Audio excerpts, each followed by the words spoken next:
Early morning, January 28, 2022, the 447-foot-long Fern Hollow Bridge in Pittsburgh collapsed nearly 100 feet into a ravine, carrying with it a mass transit bus and 4 passenger vehicles.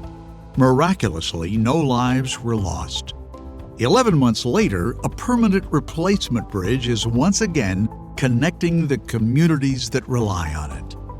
The collaborative effort between governments, engineers, constructors, and stakeholders transformed a tragic incident into a source of community pride.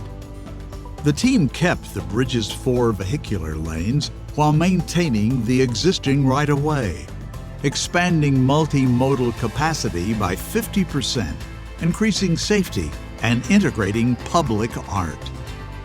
The Herculean effort required designing multiple critical components simultaneously, avoiding adjacent historic features, and constructing the new structure inside of a park within the city.